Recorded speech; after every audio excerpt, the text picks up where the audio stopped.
Hey guys, this is Jams, and today we're going to be staring at a violin case. Not really, just kidding. Okay, so this is my entry to a LEGO contest in which you have to build 3 minifigures and a vehicle.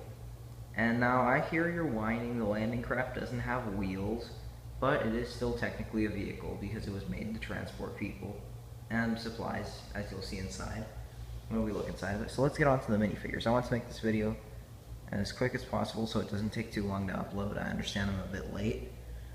Okay, so our first minifigure is an Italian soldier, Italian infantry to be slightly more precise.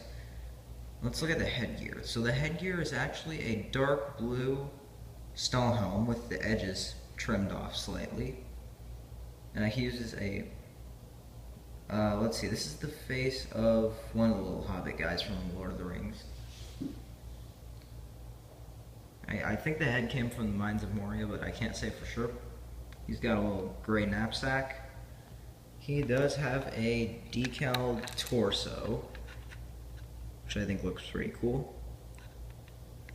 And this is actually a Mosin Nagant with the scope cut off, but the Italian bolt-action rifles look something like that, so that's what I used. He has a gray waist piece and black boots, and as you can see, this man was very unfortunate. He lost his leg in the battle, whichever battle it was. So yeah, I actually had to cut off a piece of a leg earlier on, and I used a Lego bone piece. Maybe I'll do a tutorial on that. Now, the next minifigure, sorry, those were my fingers, is a very worn, exhausted German soldier, a German winter soldier actually. So as you can see here, he actually has, if I can get it off his hand, and go figure, that was bound to happen, but he has an MP-41, which I will show you if I am able to. There we go. Which is basically an SABR shotgun stock combined with the body of an MP-40.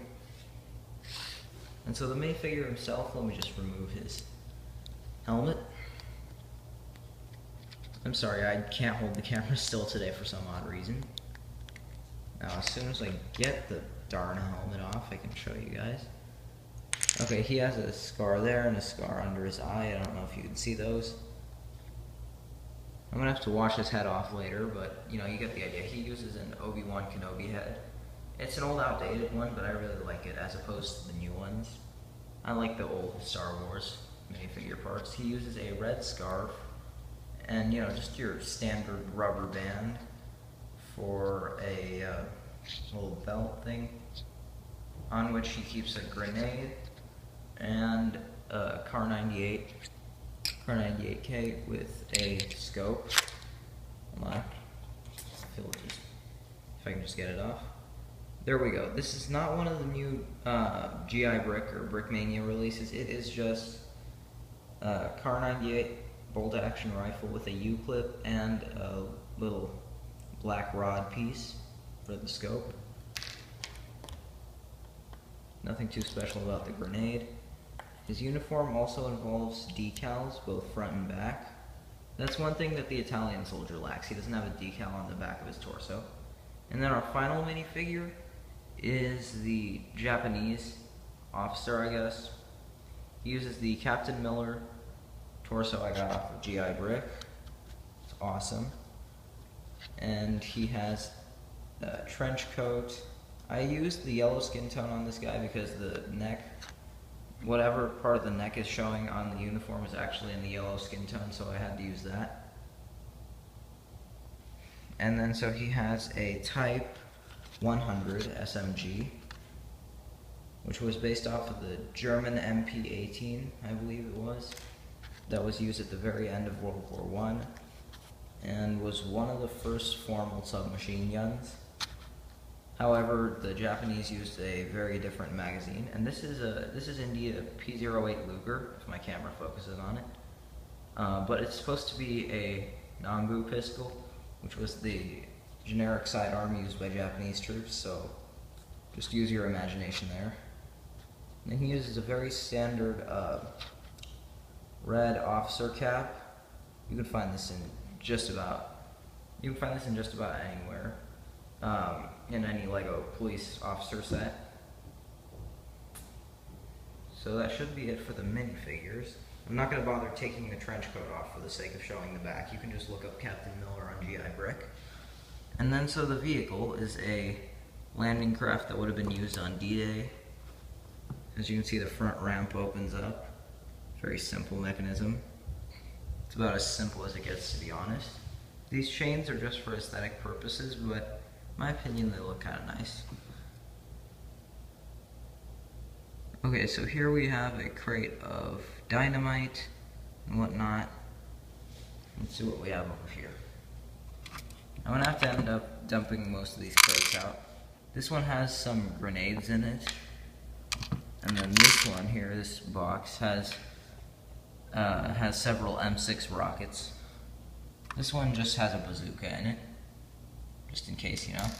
And then these are all the valuables of the soldiers, which include, let's see, I'll dump this one on the actual table itself.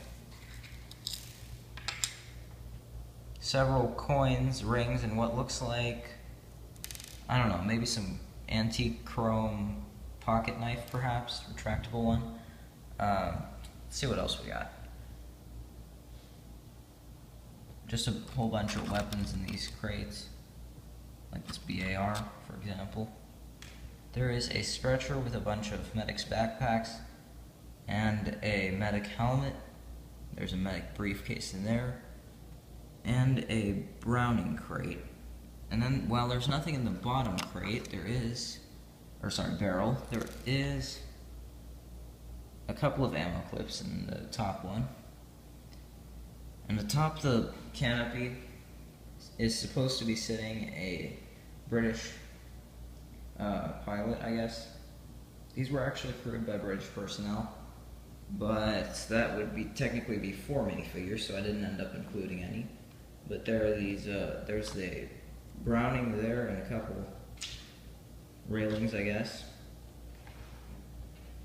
And a little, I'm not sure what to call it. It's almost like a little timer piece. Alright, so we've been going for about 7.5 minutes, and I think that covers it all. So before this video gets any longer and harder to upload, I guess I'm going to be signing off right here. Peace out.